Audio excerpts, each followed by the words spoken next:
Hermanos y hermanas, tengan todos ustedes muy buenas tardes. Como siempre, para mí es un placer el poder estar con ustedes, que son mi familia virtual.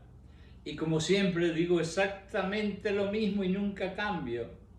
Digo, gracias Señor por un día más maravilloso que nos regalaste para vivir. Hermanos y hermanas, hoy es un día hermoso en el cual vamos a compartir un tema que estoy seguro que tanto a ustedes como a mí nos va a interesar. Y quizás primero a mí porque yo tengo que aprender más que ustedes. Hoy vamos a hablar del resentimiento. Y cuando dije resentimiento, hay muchos que quizás dijeron, wow, wow, wow. Bueno, de todas maneras, el título del mensaje es bien sencillo: el resentimiento mata. Y les voy a contar la historia de Saúl para que vean que sí, que literalmente el resentimiento mata. Vamos a hablar de Saúl y de David. Pero cuando yo esté hablando de Saúl y de David, narrando la pequeña historia que todos ustedes saben y que está en primera y segunda de Samuel, yo quiero que ustedes también vayan mimificando, pensando y meditando en ustedes mismos o en alguien que conozcan y puedan ustedes ayudar como yo voy pensando también. Porque la historia de Saúl y de David, aunque fue escrita hace muchísimos años, está viva en tu corazón y en mi corazón, porque somos seres humanos, no angelitos, y vamos a pecar hasta el último día de nuestra existencia, y va a ser el alma que va a ser importante y no el cuerpo que va a ser comida de gusano. Vamos a empezar con el rey Saúl. Cómo el rey Saúl, lleno de resentimiento contra David, terminó destruyéndose al mismo. Por eso yo puse que el resentimiento mata. La historia de Saúl, la historia de David es algo que todos ustedes conocen, tal como lo presenta la Biblia, particularmente en los libros primero y segundo de Samuel. Es una narración trágica realmente, en el cual el resentimiento, la envidia y los celos andan dando vuelta y rondando. El rey Saúl buscó su propia destrucción por no confiar en Dios y por dejar albergar en su corazón el resentimiento. El rey Saúl, que fue ungido por Dios, que era un hombre de Dios, porque si no, no hubiera sido ungido por Dios, resultó a ser a ser un rey que muy pronto contrató a David, porque era David un muchacho maravilloso, lleno de sensibilidad y de amor, y quien interpretaba muy bien el arpa. Entonces a Saúl le había entrado, de acuerdo a la Biblia, un espíritu de amargura, que yo me imagino que quizás sería depresión. Y entonces David con su arpa le alegraba el corazón a Saúl. Lo que quiere decir que llegaron a ser grandes amigos y tenían una relación muy linda. Ahora, llegó un momento en que David, quien era aquel muchachito que cuidaba ovejas en aquel valle verde al pie de las montañas, y que estaba solito, pobrecito, día y tarde y quizás noche cuidando a sus ovejitas y no tenía nada que hacer. Lo que hacía David continuamente era cantar y alabar a Dios. Lo llevó siempre en su corazón, desde niño. Él tenía la pasión de alabar a Dios. Y por lo tanto el amor y la confianza que tenía en Dios era más grande que la de muchos gigantes de la Biblia. Y un día, por ahí, fue a llevar cierta comida a los soldados del ejército de Israel. Y por ahí escuchó que había un gigante pedante, repugnante y arrogante que se llamaba Goliat.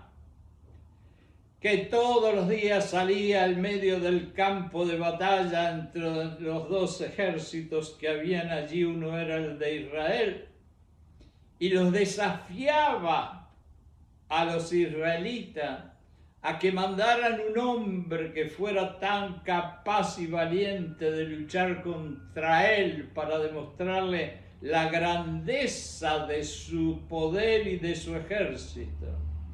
Y la verdad es que no había ningún israelita que se animara a ir, porque Goliat era un hombre gigante de quizás 3 metros de altura, lleno de musculatura, de armas, lleno de espadas, de lanzas, de escudos, y nadie iba. Pero entonces David escuchó que este gigante petulante estaba desafiando no a los israelitas, pero a los ejércitos de Dios. Eso le tocó el corazón a él. No le importó la palabra Israel, le importó la palabra Dios.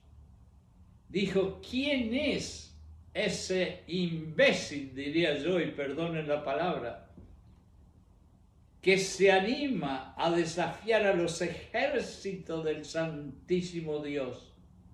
Y ustedes conocen el resto de la historia porque lógicamente han leído la Biblia quizás muchas veces más que yo, que David agarró una ondita y 5 piedritas y se las puso en el bolsillo y fue decidido a matar a Goliat.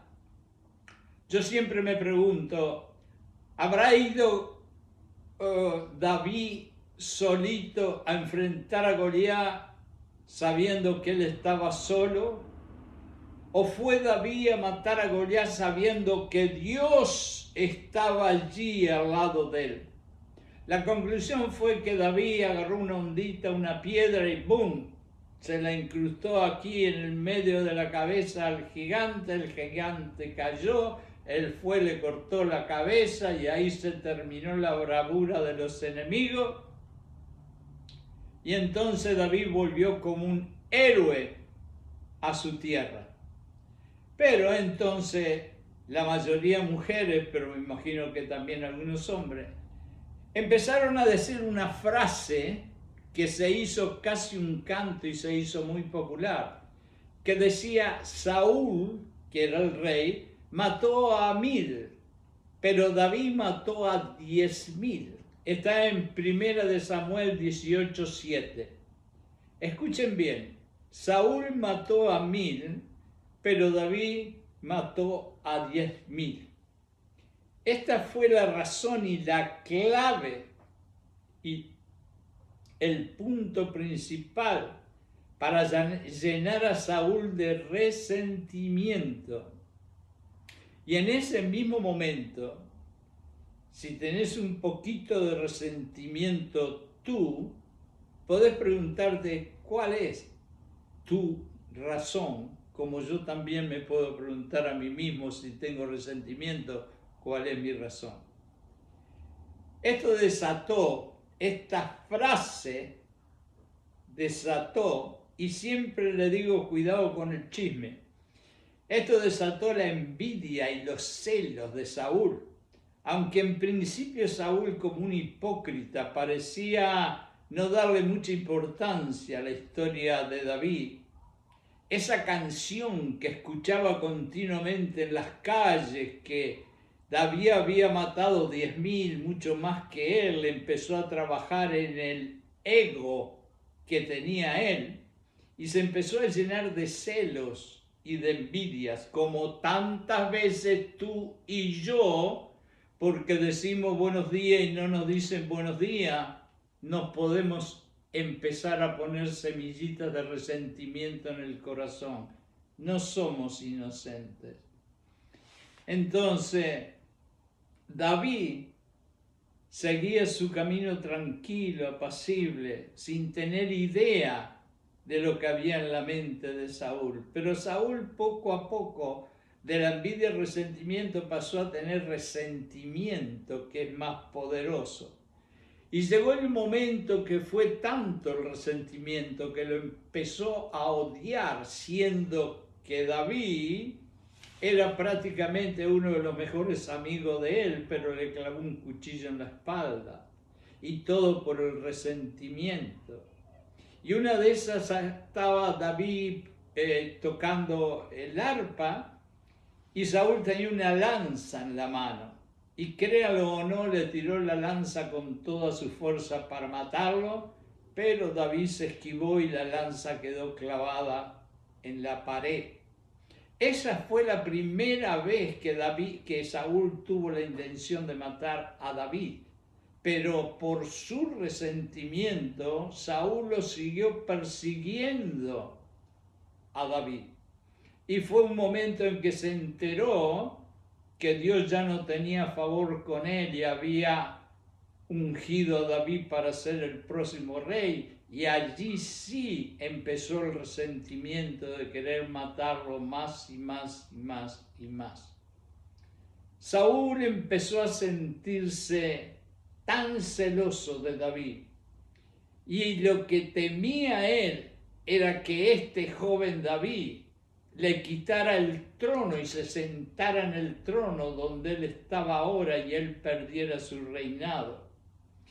Ese resentimiento se intensificó con el paso del tiempo y la relación de Saúl y David, se pueden imaginar, se terminó. Ahora, yo voy a leer la Santa Palabra. En 1 Samuel 8:10 dice esto: al día siguiente, un espíritu de parte de Dios, y aquí quiero repetirlo porque muchos de ustedes van a decir, ¿cómo puede ser posible? Sí, al día siguiente, escuchen bien, un espíritu malo de parte de Dios. Entonces, no estemos continuamente acusando al diablo, a Satanás, a los demonios de esto y aquello malo que pasa en mi vida, sino que Dios lo ve todo y ve tu corazón, y cuando te torciste, te renegaste y te alejaste de Él, Él también te puede mandar algo que no es muy bueno. Y eso es lo que le pasó a Saúl. Entonces, ese espíritu se apoderó de Saúl, quien estaba en casa sentado con su lanza en la mano, y les repito la misma historia. Y mientras David tocaba el arpa, pobrecito, Saúl intentó clavarlo contra la pared con su lanza. Este intento de asesinato, como les dije antes, fue el primero de una serie de intenciones de matar a Saúl. Ahora, la persecución de David, el resentimiento llegó al punto que Saúl formó un ejército para ir a buscar a David. Y finalmente Saúl comenzó a perseguir a David por tierra y cielo, como se dice, para matarlo. ¿Y todo empezó en qué? Todo empezó en una frase que puede ser un chisme. Y lamentablemente esa pequeña frase causó celos y envidia. Y yo me pregunto a mí mismo, ¿cuántas veces antes de conocer a Jesucristo me sucedió eso? Montones de veces. ¿Y cuántas veces eso te ha sucedido a ti? Muchas veces. Así que Saúl no está tan lejos de ser alguien que nosotros llevamos adentro si no tenemos cuidado y vamos continuamente a Dios. Saúl llegó un momento que no quiso saber más nada de Dios, siendo que fue elegido y ungido y un hijo de Dios. Se tornó en contra de Dios debido al resentimiento y fue a consultar una bruja en Endor. Y esto está en 1 Samuel 28. Esto era un acto que era tan horrible, porque no solamente estaba consultando una bruja que es el antónimo de nuestro Dios, sino que estaba diciendo realmente que ya no tenía ninguna confianza en Dios y que ya prácticamente no quería saber más nada de Dios. Y el resentimiento, si no lo sacamos rápido, nos va a llevar a todos nosotros a perder a Dios y a Jesucristo. Y siempre les digo lo mismo, perder a Jesucristo y a Dios es la tragedia más grande que pueda tener un ser humano. Finalmente, yo no voy a decir que la justicia fue hecha porque solo Dios sabe lo que hace, pero finalmente en una batalla los filisteos atacaron a los hombres de Saúl y Saúl y sus hijos fueron a la batalla y Saúl y sus hijos murieron y Saúl, escuchen bien, se suicidó al verse acorralado. Tantas veces yo he leído este libro y me he preguntado algo. ¿Se habrá suicidado al verse acorralado por los soldados enemigos o por la culpa y la amargura del resentimiento que no lo dejaba vivir en paz? Y ustedes saquen sus propias conclusiones. Ahora, ¿cuáles son las lecciones de la historia de Saúl? Primero, el peligro inmenso que significa tener resentimiento en el corazón. Segundo, el orgullo inmenso que alimenta el resentimiento por no tener humildad. Y tercero, la importancia inmensa de confiar en Dios y nunca separarnos de Él por más horrible que sean las espinas. En nuestras vidas diarias, hermanos y hermanas, es fácil como seres humanos caer en la trampa del rencor y la amargura. Todos somos seres humanos. Sin embargo, debemos recordar que el resentimiento no solo afecta las relaciones con los demás, sino que también puede matar nuestra paz interior e inclusive tiene conexiones con los órganos de nuestro cuerpo, pero lo más importante, llega a romper nuestra relación con Dios. La palabra de Dios nos advierte sobre las consecuencias del resentimiento. En Efesios 4, 31-32 dice: escuchen bien porque son varias palabras a tener en cuenta. Quítense de ustedes toda amargura, todo resentimiento, todo enojo, toda ira, los gritos, las calumnias, así como toda maldad. Sean más bien bondadosos y compasivos unos con los otros, ténganse paciencia y perdónense en uno a los otros, así como Dios los perdonó a ustedes en Cristo. Ahora, yo me pregunto esto, hermanos y hermanas. Nuestro Señor Jesucristo murió chorreando sangre, gota por gota dio su sangre, su vida, de una forma horrible. Y lo hizo por ti y lo hizo por mí. Y aún aquellos romanos asesinos que lo estaban matando, dijo: perdona a los padres porque no saben lo que hacen. Y Él dio su vida y Él dio su sangre. Y Él me dice que si yo perdono a mi hermano y a mi hermana, Él me va a perdonar a mí.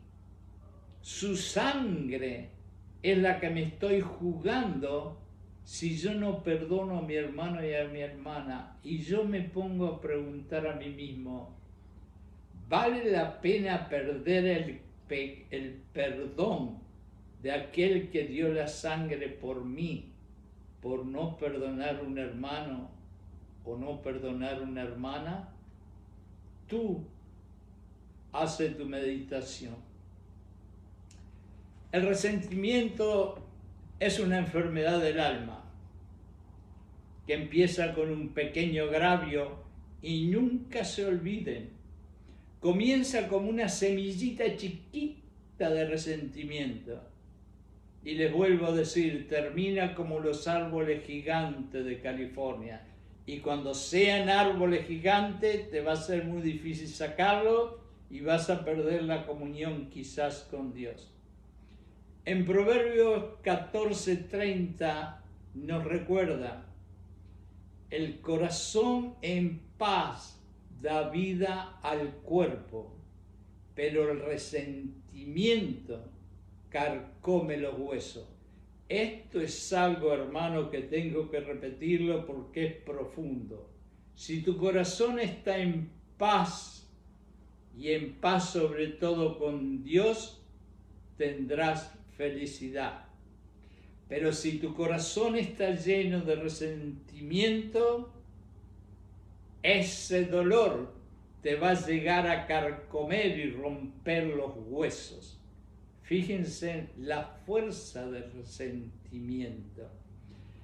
El resentimiento no solamente te va a afectar la parte emocional tuya, sino también nuestra salud física, espiritual y nunca te olvides, mental. Dios nos enseñó el poder del perdón, que es la solución del resentimiento. Y en Mateo 6, 14, 15 nos dice, porque si perdonás a otros sus ofensas, también mi Padre lo va a perdonar a ustedes. Pero si no perdonan a sus semejantes, tampoco mi Padre los va a perdonar a ustedes.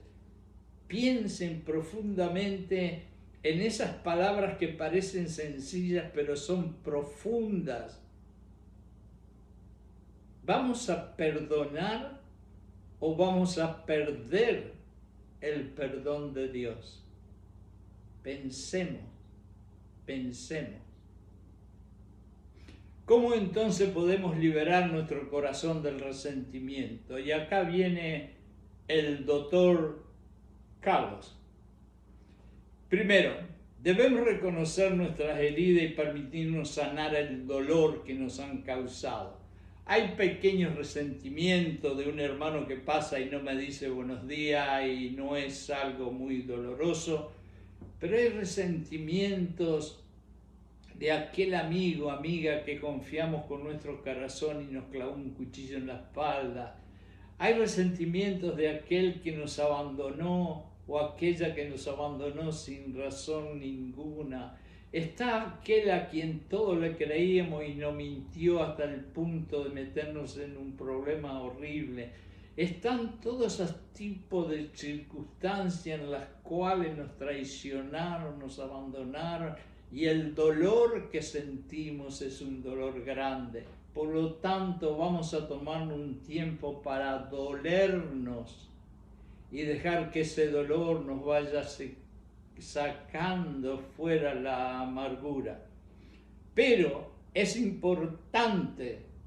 ¿Se acuerdan del profeta cuando después de hacer algo maravilloso fue y se sentó abajo de un árbol y le pidió a Dios que le sacara la vida porque no quería vivir más? Y apareció el ángel y le dijo, apróntate y levántate porque un largo camino todavía te espera. Bueno, si nosotros caemos por el resentimiento y el dolor, está bien estar un ratito en el suelo, pero hay que levantarse, sacudirse el polvo y acordarse lo que dijo el ángel. Un largo camino te queda, hay que seguir para adelante. En Filipenses 4:7 se nos instruye, no se inquieten por nada. Y aquí es cuando ustedes van a ir a perdonar. sino preséntenselo todo a nuestro Padre, a nuestro Dios, en oración, en ruego y con acciones de gracia, y la paz de Dios que sobrepasa todo entendimiento humano estará con ustedes en Cristo Jesús en su corazón. El proceso del perdón puede ser difícil y tomar tiempo, pero debemos recordar que no estamos solos. Nosotros no vamos a ir a perdonar o a pedir perdón, nosotros no vamos a perdonar aunque la persona no esté al lado, pero tenemos que acordarnos que ese acto, que en cierta forma es un acto de coraje y de fuerza espiritual, lo vamos a hacer de una forma que no lo vamos a hacer solo. Tenemos al Espíritu Santo y el Espíritu Santo va a estar con nosotros cuando nosotros perdonemos. Así que no hay excusa para no perdonar. Hoy, hermanos, les voy a invitar como parte final a hacer un ejercicio de sanidad para sacarnos el resentimiento. Tómense en un momento para identificar y escribir en un papel con un lapicito los nombres de todas aquellas personas que ustedes en cierta forma, poquito o mucho y por ciertas razones le tienen un poquito de resentimiento. Y ahora comiencen a leer uno por uno esos nombres y en silencio lleven a esa persona ante Dios en su cuarto de oraciones y pídanle a Dios que le dé un corazón dispuesto a perdonar y a soltar ese peso que solo sirve para separarnos del amor de Dios. Perdonar, hermanos y hermanas, es dejar libre a dos personas. Así que yo me libero por decidir que nunca más tendré ideas ni esperanzas que un día voy a hacer represalias contra el ofensor. Y al ofensor yo lo dejo libre porque no voy a esperar nunca que un día venga a pedirme perdón ni venga de rodillas a arrepentirse. Yo soy libre, él es libre y se terminó el resentimiento porque lo perdoné. Hay un famoso poeta español del siglo XIV llamado Machado que dijo algo maravilloso. Dijo: vida, yo no te debo nada y yo no te debo nada a ti. Y ese es el perdón. Y el perdón es la cura del resentimiento, y qué pena que Saúl no pudo escuchar este mensaje. Recordemos las palabras de Cristo en Lucas 22:34, cuando oró por aquellos que lo crucificaron. Padre, perdónalos, porque no saben lo que hacen. ¿Y quién soy yo para no perdonar? Hazte esa pregunta. Jesucristo tenía los órganos afuera, tenía clavos en las manos, en las piernas, espinas que le hacían chorrear sangre por todo el cuerpo. Le clavaron lanzas en el corazón y aún así dijo: perdónalos. ¿Y quién eres tú? ¿Y quién soy yo para no perdonar a alguien que nos hizo mal? Sigamos su ejemplo y abramos nuestros corazones al perdón, por lo menos para hacer un pequeño agradecimiento a la sangre que derramó gota por gota por cada uno de nosotros y nuestros millones de pecados. Hermanos y hermanas, el resentimiento mata, pero el perdón nos da vida. Te invito hoy a algo, a que dejes el resentimiento salir para siempre de tu corazón y que abraces con todo amor algo que se llama perdón. Y tengo que ir a apagar la cámara.